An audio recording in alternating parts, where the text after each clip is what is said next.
Hi hello सर्वांना नमस्कार. रेशमी नाते या मराठी चॅनलमध्ये तुमचे सर्वांचे स्वागत आहे. एक लग्न असेही भाग 57. आई ए आई, रुद्र तिला आवाज देत म्हणाला. आले. रुद्रची आई पदराने हात पुसत किचन मधून बाहेर आली.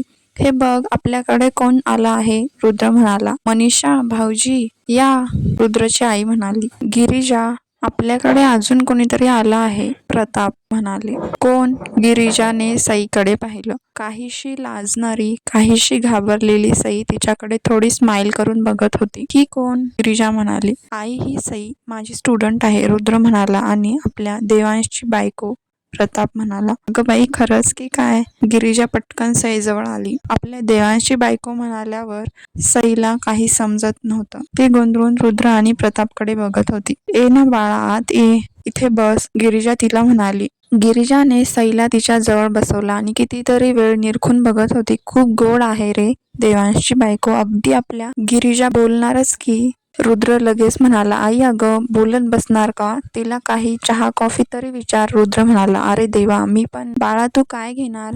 मी बनवते, गिरिजा प्रेमाने तिच्या चेहऱ्यावरून हात फिरवून म्हणाली. तिने दिवसभरात काहीच खाल्लं नव्हतं, पण सांगायची लाज वाटत होती. पण जर काही खाल्लं नाही तर चक्कर येईल म्हणून ती तसंच खाली नजर करून म्हणाली.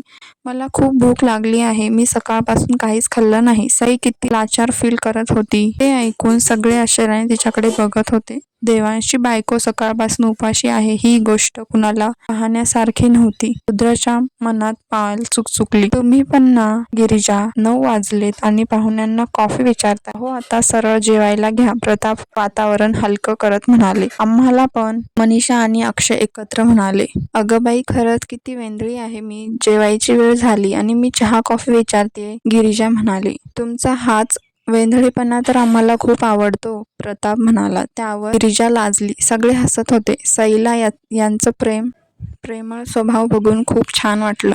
तू जाऊन फ्रेश हो, मी लगेच पान वाढायला घेते, गिरिजा म्हणाली आणि उठली. आई मी पण येते मदतीला, म्हणाली. आणि आम्ही जरा गळा ओला करतो, अक्षय प्रतापकडे बघत म्हणाला. फक्त एक पॅक, घरी जायचं आहे अजून, मनीषा म्हणाली. फक्त 2 प्लीज प्लीज, अक्षय हात जोडून म्हणाला. मावशी डोंट वरी, मी तुम्हाला सोडायला येईन, रुद्र हसत म्हणाला. मनीषाने अक्षयकडे बघून नाक मुरडलं. अक्षय आणि प्रताप त्यांच्या स्टडी रूम मध्ये गेले आणि रुद्र सईला घेऊन गेस्ट रूम मध्ये गेला. सई, ही गेस्ट रूम, तू इथे आरामात फ्रेश हो, रुद्र म्हणाला. थँक्यू सर, सई म्हणाली. रुद्रने हलकी स्माईल केली आणि गेला. सईने रूम निरखून पाहिली. तिच्या बेडरूम पेक्षा छोटी होती, पण अगदी टापटीप होती. सईने अंगावरील कपडे पाहिले. खाली पडल्याने बरेच खराब झाले होते. आता तिच्याकडे चेंज करायला काही नव्हतं. ती पुन्हा बाहेर आली. किचन मधून गिरिजा आणि मनीषाचा बोलण्याचा आवाज येत होता. ती त्यांच्याकडे गेली आणि किचनच्या दारात उभी राहिली. गिरिजाचं लक्ष तिच्याकडे गेलं. अगं सई, तू इतक्या लवकर फ्रेश झालीस पण?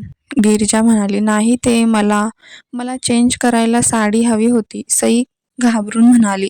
अगं ताई हो, तिचे कपडे खराब झालेत, मनीषा म्हणाली. थांब हा बाळा, मी देते, गिरिजा म्हणाली आणि तिच्या रूम मध्ये जाऊन लगेच एक साडी आणून दिली. थँक्यू, सई म्हणाली.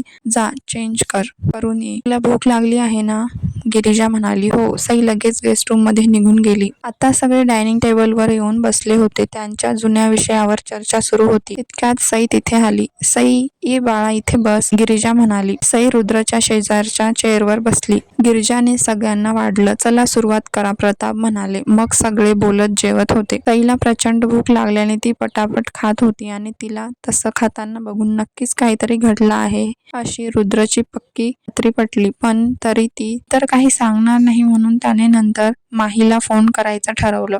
माई, बाई त्यांच्या रूम मध्ये नाहीत. यशोदा घाबरून माईला सांगायला आली.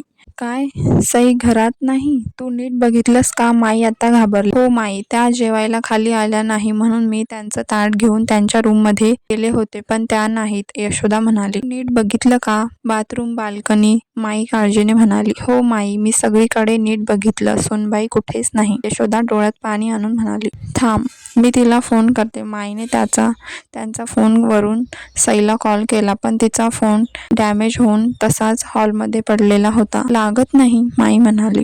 आता काय करायचं? रात्रीचे 10 वाजून गेलेत, यशोदा काळजीने म्हणाली. तिच्या घरी फोन लावून बघते, कदाचित तिथे असेल. माईने मुरारीचा नंबर डायल केला.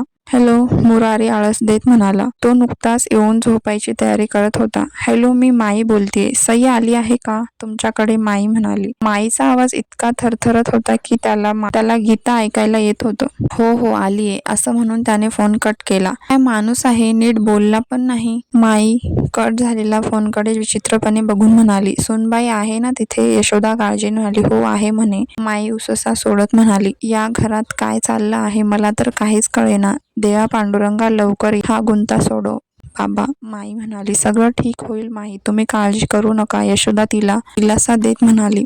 ओ क्या बात है, आज प्रोफेसर साहेब यावेळी आमची आठवण काढत आहेत. माही लाडात येऊन म्हणाली. आठवण यायला अगोदर विसरावं लागतं आणि तू माझ्या इथे राहतेस. त्याने त्याच्या डाव्या छातीवर बोट ठेवून रुद्र म्हणाला.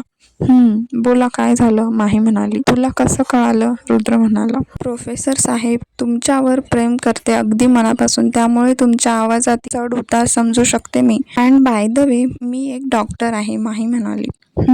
माही आज असं म्हणून रुद्रने तिला सईबद्दल सगळं सांगितलं. व्हॉट, वहिनी तुझ्याकडे? यावेळी घरी काय झालं? माही घाबरून म्हणाली. तू शांत हो आधी, घाबरू नको. सई ठीक आहे, पण मला एक समोर काय झाले पाहूया पुढील भागात. हा भाग कसा वाटला कमेंट करून नक्की सांगा. भेटूया पुढील भागात.